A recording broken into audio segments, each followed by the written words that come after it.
phrases seem to creep into our vocabulary without us hardly ever noticing. Before we know it, everyone's saying it, and it becomes a regular part of how we respond to situations on the job or at home. For years now, I've heard the phrase, "It is what it is."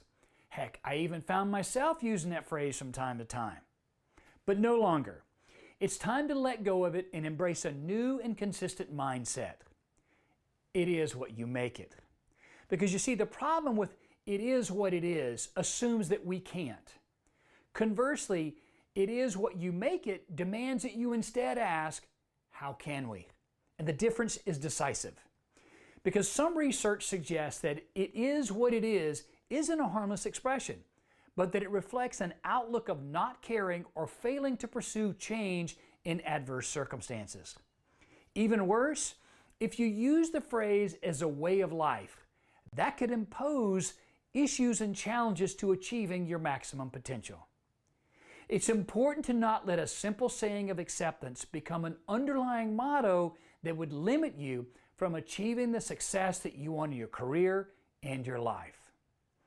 Equally, the phrase should not be used as a response to acknowledge a situation.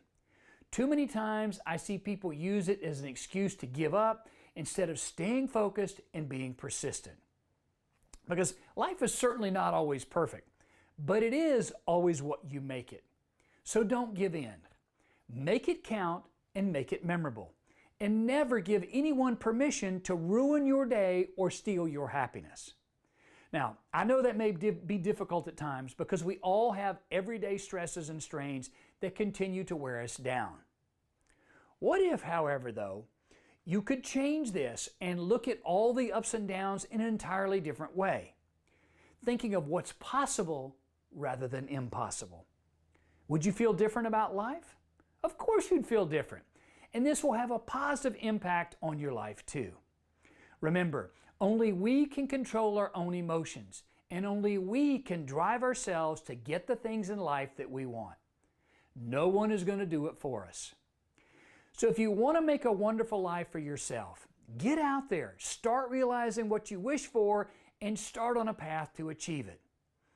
We are all capable of great things, and we can have what we want in life, if only we're willing to do the work.